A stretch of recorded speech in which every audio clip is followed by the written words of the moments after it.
James Harrell from Mount Holyoke College in Massachusetts. James is the author of many essays on aesthetics and ethics. He wrote a very important book, which was published in 2020, and strangely I'm now looking at the wrong page in my diary. The book is called Dangerous Art on Moral Criticisms of Artwork. I'm going to come back to the book in just a second by way of a last word of introduction. But let me also mention before I do that that James is also the editor of the Oxford Handbook of Ethics and Art, which is forthcoming, you hope, this year, but realistically more likely 2023. 2023. Okay, good. Now, one thing that I had just noticed, which constitutes a chapter in James's monograph from 2020, that's the one called Dangerous Art. He very daringly included a chapter called Art and Moral Understanding. Art and Moral Understanding. So that question that Ron asked, yesterday, well, I think James is the man who has all the answers for us. So, tell us about that, James. Well, I thank you, Murray, for that generous introduction. Thanks a bunch. And anything you don't like about the talk, it's Murray's fault. just for the record. This is my first time attending this conference. I'm very grateful to be invited. Thank you, especially Allison, for putting all this together. I've learned a lot today. It's been a lot of fun. I am trained in philosophy, and unlike so many of you today, I do not have any results of empirical work of my own to present to you. That is not what I do, although I occasionally peer over the shoulders of others who are doing interesting work. I will be talking a little bit about some work done by some political scientists that I think might be interesting and relevant. My main goal today will be to try to interest you in a different side of media and morality than is often discussed, at least by philosophers, and my sense is by media psychologists for the most part as well. That is the morality of the narratives that come from audiences or fans, rather than those coming from the creators. So I hope I can make these problems interesting and get some discussions going. So Murray already mentioned my book. Let me just say that in the book, one of the things I'm trying to do is something that you all would already be convinced of.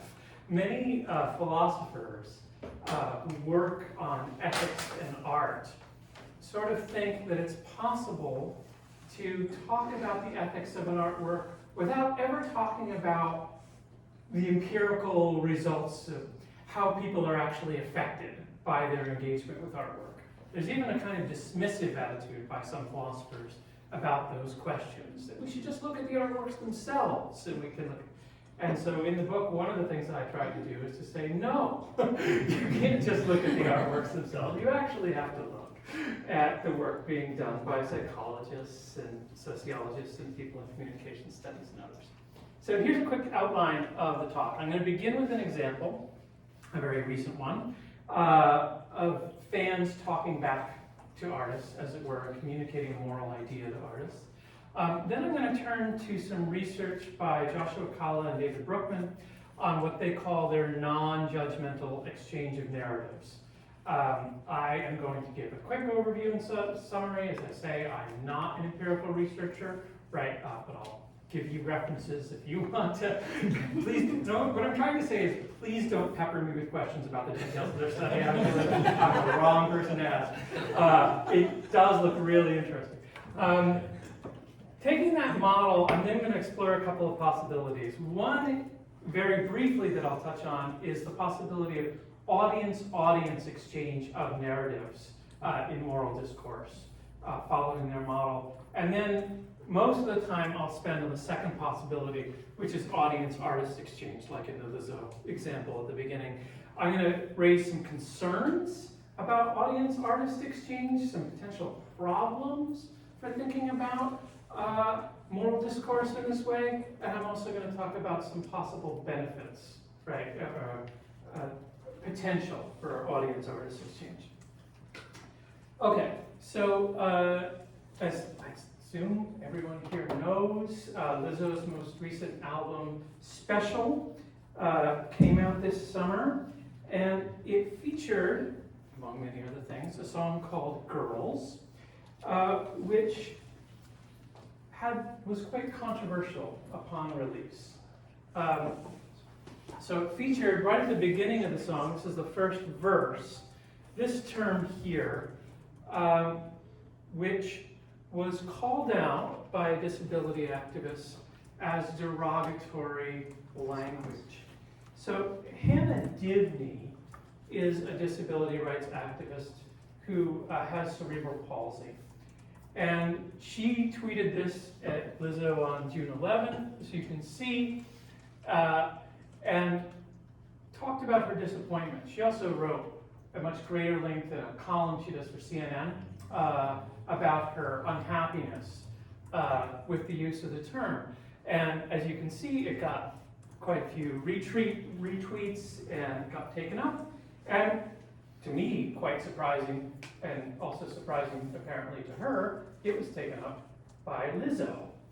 And so this is Lizzo's response, which she posted on Instagram, and I'll read it. It has been brought to my attention that there's a harmful word in my new song, Girls. Let me make one thing clear. I never want to promote derogatory language. As a fat black woman in America, I've had many hurtful words used against me, so I understand the power words can have, whether intentionally or in my case, unintentionally. I'm proud to say there's a new version of Girls with a lyric change. This is the result of me listening and taking action. As an influential artist, I'm dedicated to being part of the change I've been waiting to see in the world. XOXO, Lizzo. And so this is the new lyric here, Hold Me Back. If you try to download Girls now, this is the version that you will get. You will not get the version with the derogatory language. I think this is really quite remarkable. A major media figure listened to their audience and then changed a song in response to moral criticism. What's even more remarkable, I don't know if you know the rest of the story, is this then happened again, almost immediately afterwards. Someone pointed out, I forget who, to Hannah Divney, that the same slur appeared in a song on Beyonce's most recent album. She tweeted at Beyonce, and Beyonce also apologized and released a new version of her album, of that song, rather.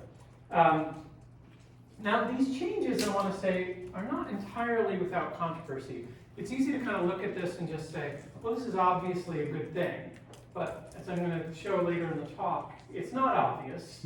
It's complicated. I do think there's very good things to be said about it. Nisenka Burton, for example, has noted how differences in how terms like this are used in African American vernacular English versus white English, and the differential treatment of black and white artists around using derogatory language. Why is it that black artists were singled out for this? Nonetheless, I think these are remarkable examples of creators listening carefully to the moral concerns of their audience and responding in concrete ways, and in Lizzo's case, even sharing her own narrative and her own point of view, her own experience of marginalization with others. Lizzo and Beyonce, I'm going to argue, were engaging in a practice the political scientists Joshua Calla and David Brookman call the non-judgmental exchange of narratives. So let me now back up and take a little look at their framework. As I said, I'm not a social scientist. I don't do empirical work. I'm going to do my best to talk you through. Some of you may already be familiar. How many people, let me ask, how many of you know Calla and Brookman's work? Oh, not very many. Okay, just a couple. So I won't be boring you, at least. And maybe the two of you can correct me when if I get the details wrong. So they are interested in political persuasion, but their work involves narratives and changes in moral perspectives. So I think it's quite relevant to thinking about media and morality. I'm just going to focus on the parts of their work that is most relevant to thinking about media ethics. David Brookman and Joshua Calla's work began with an experiment using door-to-door canvassing with the aim of reducing transphobia, This is work that was first published about 6 years ago. Notably, the intervention involved canvassers asking voters to explain their own views and then asking them to talk about a time in which they themselves were judged negatively for being different. Canvassers then compared those experiences to the experiences of transgender persons. Sometimes the canvasser was themselves transgender, identified themselves as such, sometimes not. They found that that didn't make any difference, the actual identity of the canvasser. The focus of their more recent work has been to discover the key elements of these kinds of interactions that led to a durable reduction in prejudice. So I don't know how well you can see this, but they followed up at a 3-month period to see, whether or not those whose attitudes had changed and also intentions to behavior. They also measured things like, do you intend to vote for or against this, this or that? And they found that there were durable changes in attitude. So in their 2019 paper, Calla and Brookman argue that the success in changing prejudicial attitudes and behaviors depends on reducing the threat to self-image and defensive reactions that normally follow in attempts to change someone's mind about some moral opinion. In bad news for philosophers, but good news for everyone else, they say, arguments do not generally produce these long-term effects. Although, as work we saw earlier, that might depend on the quality of the argument, right? But Calla and Brookman emphasize the importance of the canvasser inviting the other person to share their experiences, and that the canvasser listen non-judgmentally to that opposing point of view. In Calla, Levine, and Brookman 2022, they also looked for opportunity to emphasize shared values in these interactions. The goal, they say, is to reduce defensive responses and allow for people to self-persuade in a way that is not threatening. In their experiments, they tried a wide variety of ways of sharing these narratives. Personal narratives, third-party narratives, and most important for our purposes, video narratives, which they sometimes use. So these, again, are the key features, right, of this non-judgmental exchange as they see it, right? Refraining from expressing any negative judgment towards whatever point of view is being expressed, soliciting not just the opinion, but the experiences and stories, right, of the people that they're talking to. So we do have one of the videos that they used. This was actually later released as an ad, apparently. So it was on television. So what would happen is the canvasser would come to the door, right, get permission to talk about whatever law or ordinance and to talk about attitudes, about transphobia. And instead of telling their own experience, the canvasser would then show this video. Right? So it's a very short video, so I'll just show it right now. Transgender woman. I was born with a male body, but inside I always knew I was female. So I transitioned, and now I live every day as the woman I've always known myself to be. It can be hard to understand what it means to be transgender, especially if you've never met a transgender person. In most states, our laws don't protect transgender people from discrimination in public places, or when it comes to using the restroom, something we all need to do every day. I've lived as a woman for many years. Most people, when they stop and think about it, they realize that when businesses can legally force me to use the men's room, it puts me at risk for harassment and violence. Safety and privacy in bathrooms are important for all of us. It's already illegal to enter a restroom to harm someone, and anyone who does that can and should be arrested. Updating the law to protect gay and transgender people from discrimination won't change that, but it would help to ensure that people like me aren't mistreated when we need to do something as basic as using the restroom. Okay, so what you see there is this very short video that then would be followed up by soliciting a response, an opinion, and then asking for an experience on the part of the person at the door of a time when they felt marginalized, right? And this is the process that they believe to be effective. And they contrast their work with other work that simply asks people passively to watch narratives like this, right? And argue that they get more durable results in changes of attitude because of the non-judgmental exchange. Oh, why am I not moving forward? There we go. Oh, no, I went. No, this is right. I want to go back now, thinking about this, to the Hannah Divney case at her exchange with Lizza. So I think we see in this short exchange the key characteristics that Kalla and Brookman were talking about: an exchange of narratives, seeking out and listening to each other's point of view, and a searching for common values. This is the possibility I want to explore in the rest of my time. The possibility of the non-judgmental exchange of narratives involving popular media in order to bring out a change in a moral point of view. I think, in fact, that there are at least two ways in which this might happen.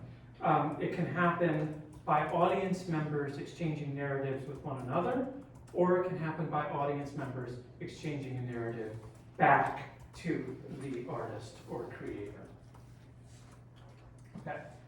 The one I won't talk about a whole lot today, although I did discuss it in an article in a forthcoming book edited by Carl Plantinga, and a few of you have heard me talk about this, is audience-audience exchange.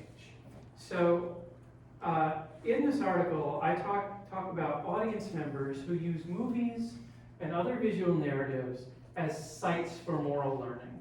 The idea is that a film or a television show or other media can provide an occasion for people to gather together and discuss the story, the characters, the themes.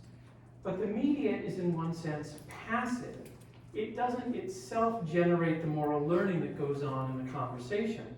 It simply gives everyone a kind of excuse to engage in the conversation in the first place.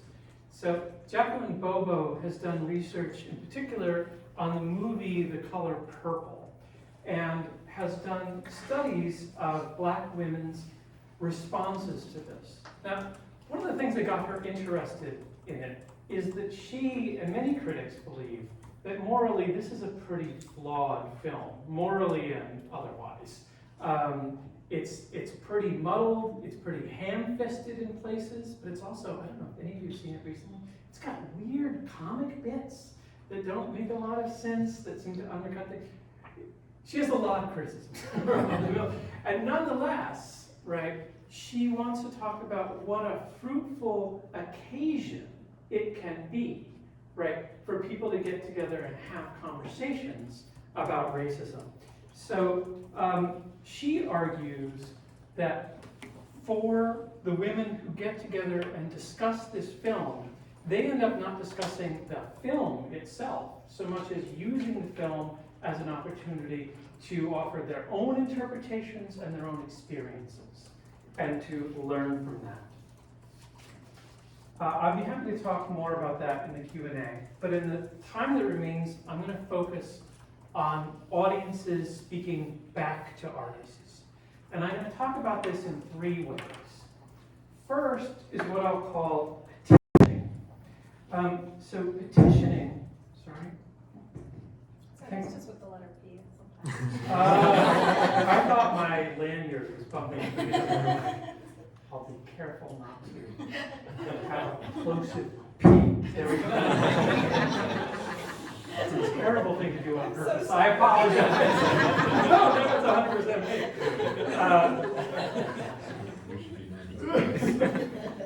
So petitioning is the Divney case and similar cases. So that's when a fan or a group of fans reach out to a creator and say, I'm not happy with the narrative you've presented, right? I have a criticism. I'd like you to change something, right?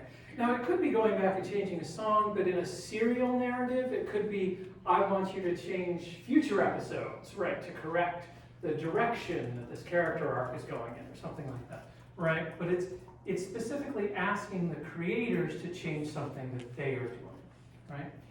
A second type, though, is alteration. This is when what the fan does is to create their own version of the story, right?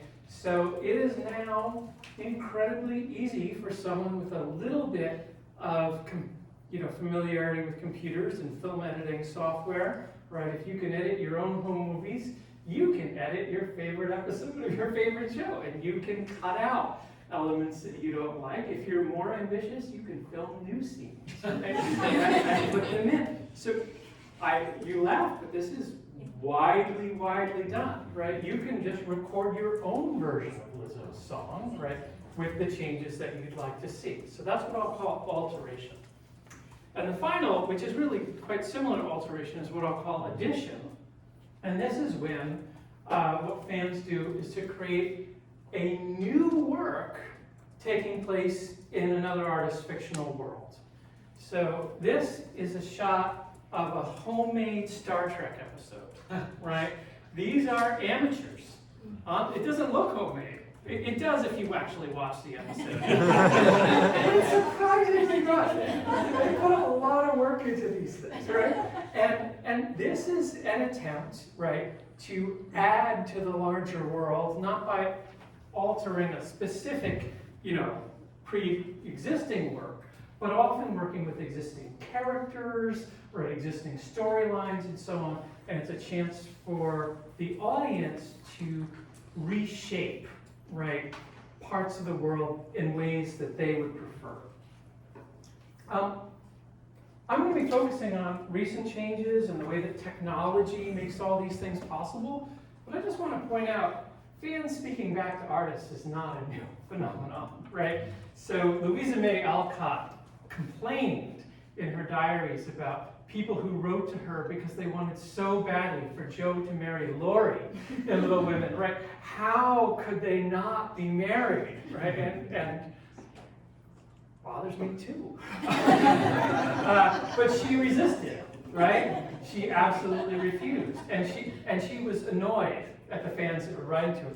And as many of you may know, Arthur Conan Doyle got sick of writing Sherlock Holmes stories. He had him killed off in a story, and he couldn't resist. He couldn't resist the pull of the fans and also the money. And he ended up, resurrecting the character in order to bring it back. Some of you probably know about Nahum Tate's version of Shakespeare's King Lear. He just couldn't believe that Cordelia dies at the end. Sorry, I guess that's another spoiler. Much older spoiler.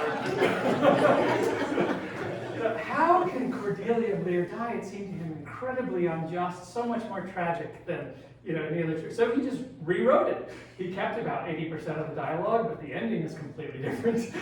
And Cordelia gets to live, and they get reconciled, and everything like that. So the tendency of audiences to want to change, to speak back, this is new. But the pace and the ease and accessibility of it, right, that's what's new today. You don't need to write a handwritten letter anymore if you want to reach an artist. So with that in mind, I want to actually go back to Divney, which is a case of petitioning, and talk a little bit about petitioning in particular. So as we've already seen, petitioning involves audience members reaching out to artists with a moral complaint and concern and asking them to go ahead and change their work in response. While Divney's attempt was successful, it wasn't uncontroversial, and a number of critics worried about whether it was right for Divney to interfere in the creative process, right? Audiences who pressure artists to change works to fit their own preferred understanding are in a way trying to act like a collaborator or a co-author with the artist. But such insistence can be problematic. According to Sandra Bacharach and Deborah Tollefson's account of co-authorship in art, collaborative art making requires a voluntary attitude of cooperation and negotiation among those who are making the work. So fans, even when their demands are justified, potentially undermine or even defy the norms that seem to make collaborative art making possible. Because there is no give or take or negotiation normally, right, between an artist and a fan. They're demanding a place at the table. So many artists, most artists, right, simply ignore fan petitions like this. Divney was shocked, right, that Lizzo responded in the way that she did. Lizzo is the exception, not the rule. So this helps to explain why many artists are made uneasy, right, by this kind of petitioning. Nevertheless, if we use Kalla and Brookman's model, we can see why Divney might have succeeded. She conveyed her own experience of disability, right, in her tweet. She shared her own narratives, and she pointed out common values that she finds in Lizzo's music, that she connected with that experience, right? More important, I think, was Lizzo's choice to listen sympathetically and to be open to that criticism. Notice that each person in their original social media post shared their own story and sought common ground with the other, right? Pointed to ways that their bodies had been marginalized, right? And looked for connections. I'm going to now turn to fans who alter copies or instances of artworks themselves with moral or political aims in mind. Famously, a lot of people, I guess I have to add myself to this list, absolutely hated the Star Wars prequels when they came out. I mean, look, I'm a Gen Xer, it's not obvious. I was a child when the 1977 Star Wars came out, hit me in the right place.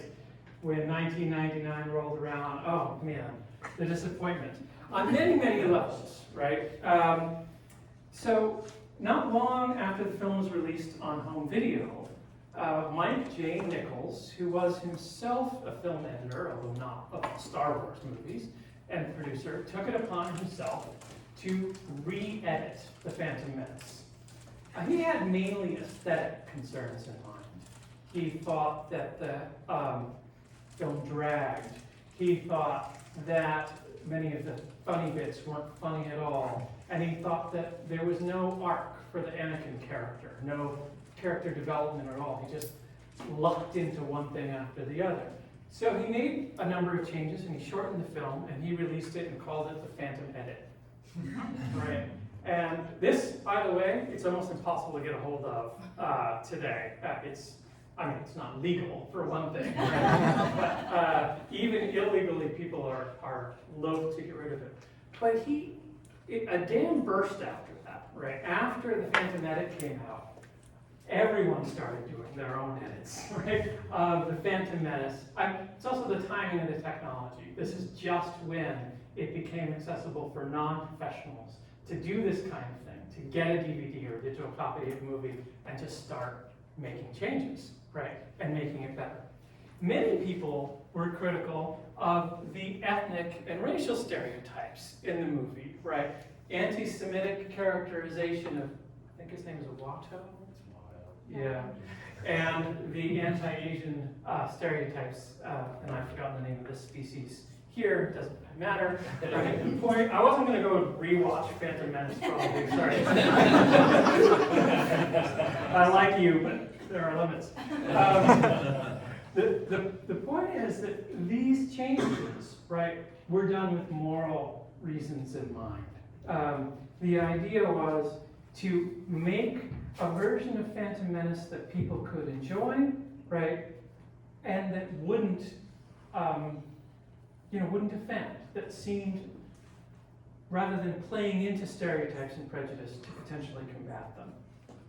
Now, the reception here could not have been more contrary to Lizzo's, right? Lucas had zero interest, and he zealously guarded his legal rights, which is why it's impossible to get a hold of these. Although there are other edits that you can download, I think there are just too many for Disney to police anymore. It's not Lucas's job anymore, it's Disney's. So now, let me consider the final category of audience feedback. And that's the creation of, some of you recognize this, okay. The creation of new works in an existing fictional world in a way that is supposed to change the meaning of that world that makes it better, morally speaking. I'm going to talk about slash fiction. Some of you recognize that's what this is that I've put up here. Slash fiction is a type of fan fiction made popular in the past 50 years or so, in which characters who were originally portrayed as heterosexual in the original work are portrayed as taking part in a same-sex romantic or sexual relationship. One of the earliest and most popular is Star Trek /fic. The Ring of Sojourn was originally circulated sometime back in the 1970s, again, quasi-legal, right? But it was circulated among fan communities, portrays Captain Kirk and Commander Spock in a same-sex relationship. This is a sketch. I wasn't able to find the original artist that, accompanied some of these early writings. Queer fans who love Star Trek but don't see themselves represented, didn't, especially back then, in popular media, would create their own versions of these characters and thus their own fictional counterparts. Such representation can play a morally significant role in acceptance of one's sexuality. However, such fan versions often end up, like with fandom edit, getting people into trouble, right, with artist rights. To take another famous example, E.L. James, the author of the 50 Shades trilogy, originally wrote that, many of you know this, as a Twilight fanfic, right, called Masters of the Universe, where the characters' names were actually the same characters from. And E.L. James was very upset about this because E.L. James didn't like the representation of sexuality, right? As a devout Mormon, right? She was very much opposed to these portrayals. And James was forced to get rid of it. Well, that one is still available. Not that you'd want to, but if you, maybe you'd want to. You still can get Masters of the Universe online if you're curious. So when this kind of audience moral perspective, right, contradicts the vision of the artist, at least legally, artists are in the right to protect themselves. So I want to now go back to the non-judgmental exchange of narratives model and apply it to our three cases: petitioning, alteration, and addition. And I don't want to kind of worry too much about what the law is, right? But kind of what should artists do is what I really want to emphasize to make this happen. First, we need to ask, whose responsibility is it to get a non-judgmental exchange of narratives going? One point to note is that Divney's tweet was actually not all that welcoming, right? And it wasn't non-judgmental. It's an ableist slur. It's 2022. Do better. It's a bit hectoring, right? It's certainly not the kind of approach that Brookman and Calla advocate in their work. She doesn't seek out Lizzo's point of view. She does share her own narrative. Nonetheless, it was Lizzo, right, who does listen carefully and non-judgmentally, non-defensively, and doesn't judge Divney and makes that change. In the typical situation, I think it is going to be like this. The onus will be on the artist, right, not on the fan, to ensure that the exchange of narratives is done non-judgmentally. Right? The artist gets to initiate. Back to Star Trek. Sorry for those of you who are not science fiction fans. So what about addition and alteration? And see, these cases are different, because in these cases, there already is an exchange of narratives. There's one version of the work, and then there's another version of the work that someone has produced. Or there's one version of the work, and then there's another work that kind of speaks back to it, right? Depending. The artist creates one narrative, the fan creates the other. The fan has clearly already listened, normally very carefully, right, to the original work, combed over it, probably in great detail. So the question is, what will the artist do? How will the artist respond? And if they choose to listen, right, will they withhold judgment? Will they seek common ground? Well, I think it's too strong to say that artists are under a moral obligation to listen, right? I do want to try to offer some reasons why it would be good for artists to make an effort you call this talk, I guess, Be Like Lizzo is maybe the, but to do as Lizzo did and to extend, right, and listen to what fans are doing. But here are some reasons I don't want to go too far. First of all, it would be impossible, literally impossible, for any major artist to listen to every fan, right? Even if we just limit it to every fan who has tweeted at them, to every fan, in some cases, who has made a version of the movie. At this point, there must be hundreds of versions of the Phantom Menace online, hundreds of re-edits. I'm not saying that George Lucas or whoever is in charge now over at Disney, right, has to sit there and watch every single one. That just seems impractical, if nothing else, right? Second, there are, as I've already mentioned, good reasons for artists to feel uncomfortable engaging with fan narratives. Artists do have, rightly, some right to control their work, right, and to make decisions, and to sometimes use language, for example, that is challenging or difficult, right? Perhaps Lizzo might have had a reason for choosing that word. Perhaps she wanted it to be challenged.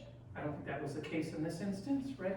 But ultimately, right, it's Lizzo's name on the song, so Lizzo should get to be the one who decides, right, what's in it. Third, while Cowell and Brookman do make the case that non-judgmental exchange of narratives can lead to good outcomes, we should be careful. It doesn't seem like that shows that it would be morally wrong to refuse to engage. There are other ways to make moral progress. This isn't our only method. And so I don't want to say that artists are obligated to listen to their fans in this non-judgmental way. Finally, sometimes audiences are wrong. Sometimes the audience's version of the work is morally worse than the original, right? And when that happens, it would obviously be a very bad thing if audiences, if creators were to cave into audiences. Here are some examples. Some people were really upset in Breaking Bad that Walter White died. Oh, another spoiler. Not quite as dated as the Shakespeare spoiler, but that Walter White died, and they wanted to see him and his point of view vindicated. There were people who wanted to get rid of The Last Jedi, right? Another one of the Star Wars movies was considered too feminist, and there are even re-edits of that movie that remove or minimize the contribution of female characters, right? So there are people who talk back to artists and they want to make works worse, right? And so we don't want to say, oh, you have to, listen to everything. Certainly that you don't have to give in to it. I think I already covered that. So let me give another example of how artists might respond to criticisms in this non-judgmental way, even when what the fans are proposing or saying, right, may be misguided, right? And why a non-judgmental exchange of narratives, although again, I don't want to say one is obligated, right, to do this, why it can be valuable and fruitful, right, for artists to spend the time. So some of you may know Neil Gaiman is the creator of a very well-known comic book series called Sandman, which was just recently, as of a month ago, turned into a pretty successful Netflix show. And many changes were made between the comic and the, I almost said the film, and the series, right? But one that's gotten some of the most critical feedback is change in how the character of Death is portrayed. So this is the character from animated version of the original comic. She was, the stereotype is goth girl, right? Sort of white goth girl stereotype. In the television show, she is played by a black actress, Kirby Howell-Baptiste, and many fans were very upset, right? Neil Gaiman's very active on Twitter and engages a lot with his fans. And here he is sort of making a distinction between those fans who are simply out and out racist, saying the character of death. By the way, these characters are, for those of you who don't know the comic, are immortal, godlike beings whose appearance varies anyway. So arguing about their appearance is actually a little bit silly, but it ain't a lot silly. Yeah. Somewhere on the silly spectrum for sure. That he said, there are people who are being racist. I'm not going to engage with them. I have no interest, right, in their feedback and what they have to say. Then there are people who say, I grew up with that. That is the picture of death I had in my mind, the character death. That is based on growing up. I'm fond of her. I'm sad that she wasn't portrayed that way, right, in the movie. And he says, hey, there can be both, right? And he extends a kind of sympathy to those who were fond of the old, but he says, also enjoy the new. Here's another picture of what death can look like. Here's another visual representation or incarnation, right? Try this on as well. So I think this is a good example of artists thinking about and engaging with criticism, right, in a thoughtful way. Finally, I think this is the last main thing that I want to turn to. I want to emphasize another advantage of fan feedback. That's separate from anything that Brooklyn and Calla talk about. So when fans spend the time to create new works, so this is a whole television show. I forget, there's like 20 some odd episodes of this show, Hidden Frontier, that's created, again, by amateurs, just out of love. They make no profit from this, they just love Star Trek that much. When I was 16 years old or something like that, one of my friends who was planning on studying film in college, this is my first ever sort of film experience, made a fan episode of Doctor Who. And I was like a production assistant, I kind of helped get the stuff together. And it was really, really fun. I helped get the super long scarf, if that tells you which era we're talking about. Tom Baker fans. The creativity and thoughtfulness that goes into the fan work, right, of creating new narratives, new stories, or re-edits, remixes, versions of existing stories, is itself a form of valuable creative activity, right? And regardless of whether it sends a moral message or whether it doesn't, in many cases it doesn't. I remember nothing about that Doctor Who episode.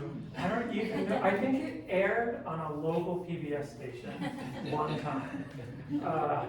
Anyway, but I don't think morality played any part of it. It was just having fun, right, in that world. That these are good and valuable activities that we should encourage people to do. And artists should encourage people to do, right, within limits, right, given, of course, worries about revenue and, copyright infringement and that kind of thing.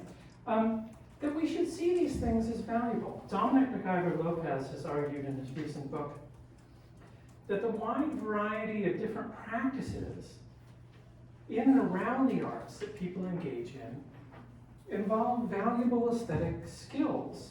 These are connected to the exercise of autonomous agency, right? And improving your overall character, not necessarily your moral character, but making you more creative and fulfilled. So I think that is an additional reason for artists to take seriously, to tolerate, and even to welcome and invite, right, audiences to present counter-narratives, alternative versions of narratives than those that the artists have originally created. I will note, though, interestingly, that this creative value doesn't accrue to petitioning, right? At least normally, writing a tweet, right, at a songwriter is not itself a terribly creative activity, although Divney did go on to write a couple of essays about it afterwards, we might want to reward that. It's the actual making and remaking of works of art that seems to me to be particularly exciting. I said there was a final thing, there's one more final thing, sorry. How am I doing on time? Yeah. Okay. I'm really almost there. I see you. Okay. So I just mentioned a good thing, now I'll mention a bad thing. Flip-flopping, I know, but I haven't fully figured this out yet, so I'm looking for your help. Here's a worry, another worry about this. If we apply the non-judgmental exchange of narrative model to mass media, then we have to recognize that much of mass media is not controlled by some single individual artist or small group of artists, right? Often it's owned by corporations, right? It was George Lucas originally, right, who created at least the first 6 Star Wars movies. And then everything was sold to Disney. And now there is no one single person who can be held responsible for the decisions made about all the various Star Wars works that are coming out one after the other. While these corporations do have a good reason to listen to audiences, right, and pay attention to fan feedback, they don't do it in order to improve morally, in order to learn something, in order to engage in moral discourse, right? It's for them all about marketing. And the result of corporations listening is often pandering, right? Which can result in worse work. So this is a scene that came in for a lot of criticism in the film Avengers Endgame, right? And at this point, the Marvel movies, there had been like 20 of them, now there's about 700? There are a lot, even back then, when this film came out. But people have been critical. Where are the women? There's so few women superheroes, at this point. And so they created a scene in which just about every female character that had ever appeared in any one of the films appeared in a single shot. How? They don't know each other?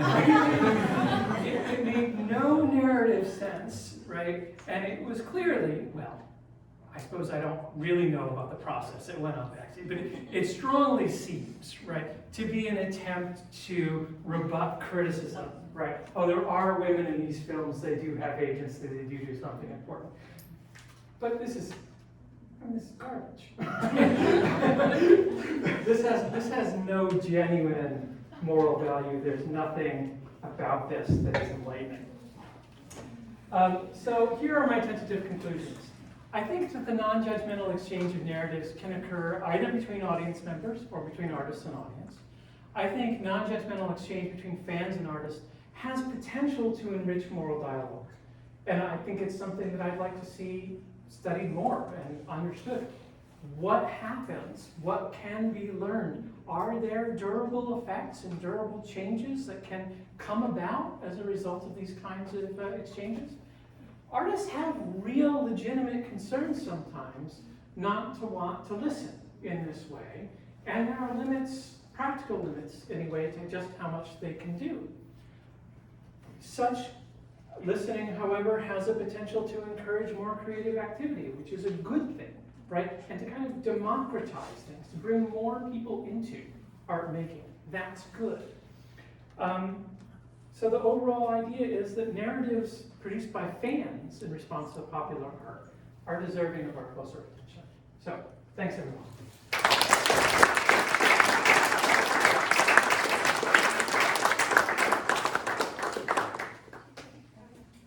Yes? So, love to talk with you more about this afterwards because I do work in fan fiction and people playing with things. But one of the things I'm curious about is there's a fair amount of work suggesting that fans do this where the exchange may be nice, but it's actually for themselves. So for example, Yes. I have one disagreement with one of the statements you said. Based on research, Henry Jenkins, other qualitative researchers, and now empirical research out of China, it appears that the majority of slash fiction is actually written by heterosexual women. Yes, that's correct. Okay, because you said queer. But the reason they do it is to experience a world where they have power. Yes. And questions always, well, why are they writing queer fiction then? And of course, it's because as a lesbian, they don't have power. They're writing a lesbian relationship where it's co-equal. So they're writing this so they can experience a situation where they have a co-equal relationship. With two things about Doyle. One with Doyle is, and I think this is more consistent with your story, as I understand it, Doyle started rewriting Sherlock Holmes because he didn't like the direction that fan fiction was going in Holmes. So for example, Barry, the creator of Peter Pan, was writing Sherlock Holmes fan fiction almost immediately, and that was what I've read is why he started doing it, which is very consistent with your ideas that you're talking about. But then another example of this where, and this is a person who writes a lot of Sherlock Holmes fan fiction, and to me in many ways it's not really a redoing of the story, it's just a re-understanding of it, but she writes that she's bipolar. If you think about Sherlock Holmes, when he's on a case, he's manic, and when he's not on a case, he's depressive. He is bipolar. And she writes it, and she says a big part of the motivation is just to help her explore her own bipolarity. And it's great if other people, and she's very popular in the fan fiction world, in the Holmes fan fiction world, understand it more. So I just think you could expand this to even more than simply the exchange between it. That is something psychologically is very functional for the individual. Oh. And I think we all do that, where we play with stories. Yeah. And you were talking about when Star Wars came out. Well, I was even older. I was in high school when it came out, a huge Lord of the Rings fan. And I mixed Lord of the Rings and Star Wars. So Gandalf with a lightsaber is a mean mother. You would be. But the point is, I think we all do this, and I think it has a lot of functions for it. I think I applaud you. I think this is something that very much needs to be studied. Thank you. So first of all, I did know that about women, heterosexual women Yeah, being the yeah. primary, and that was a slip. So you're Okay. right. I just Very think it's good. No, fascinating. that's That's a fascinating thing that if though Yeah. we think it would be Yeah. gay men writing this, and in fact it's heterosexual women, and Yeah. why? I teach at Mount Holyoke, which is a historic women's college, Right. and I've taught this to my students, and I am surprised how many of them have either written Yeah. this kind of fanfic or are ardent readers of it. Yeah. It's quite common. But So yeah. thank you. I didn't know the thing about Doyle, but And again, who it may knows be for- multiple reasons. Yeah, who knows for certain? I That's think what he I wasn't read. making a lot of money also off of the other stuff that he was writing, and the feedback he was getting was, please, more Holmes stories. Yeah.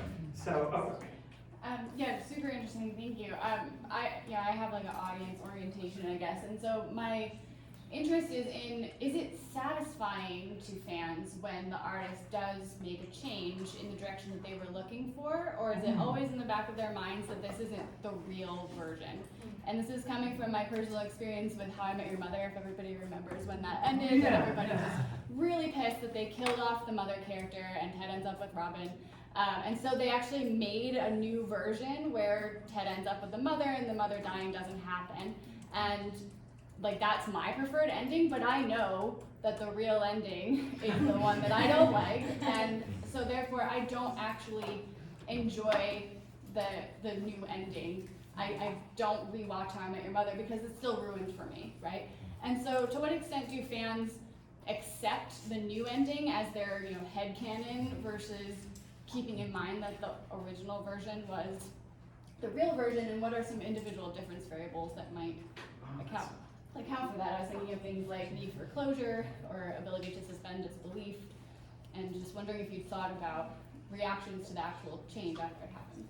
that's really interesting. So there is a very small philosophical literature on canon. Darren Hudson Hick has written a few things. Craig Dirksen, Roy Cook have all written some interesting stuff on this.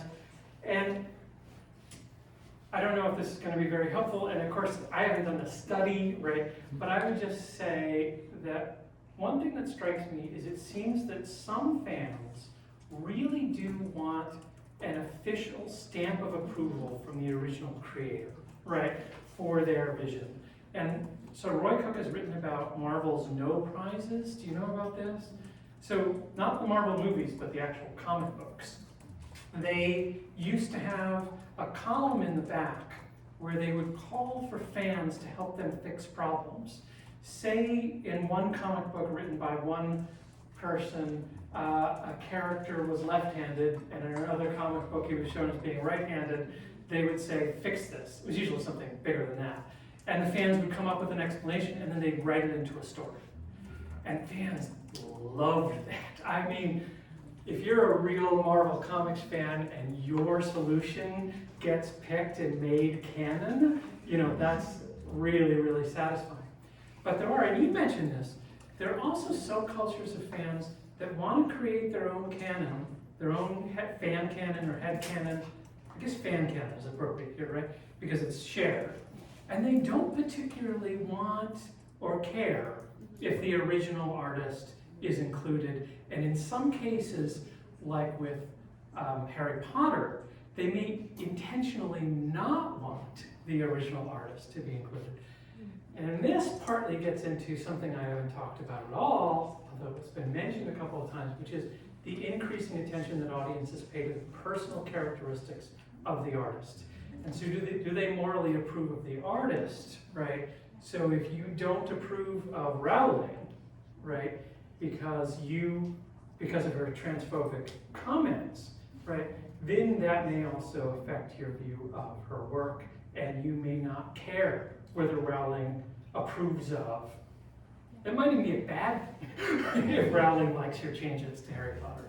It's also amazing how creative they are, like with the Harry Potter franchise, the things that they do to get back at her. My favorite is they have Harry take a polyjuice potion, so he becomes a woman, uses the time changer, goes back in time, and gets himself pregnant. And then there's the debates about what happens to the baby. But yeah, it's all a reaction to her, and they're wanting to speak out. So I suspect there are various factors that affect whether audiences really want that artist approval or not. I need the official ending. Yeah, some do. Yeah.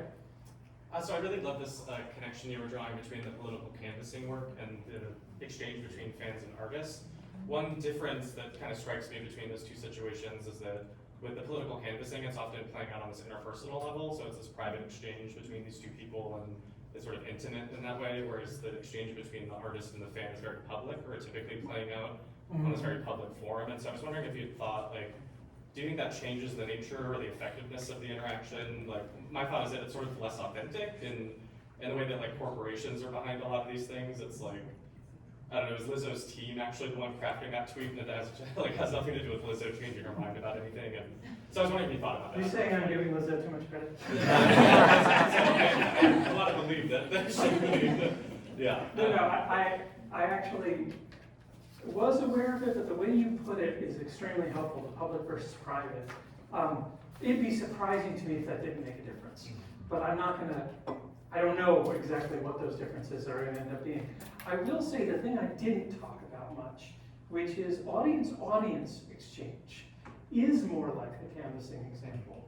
And the way that Jacqueline Bobo, for example, set up her study of audience responses to The Color Purple, that is that she had small groups, I think they were usually 6 to 8, women, in a relatively unstructured discussion, so that they could argue, they could talk, they could share their experiences.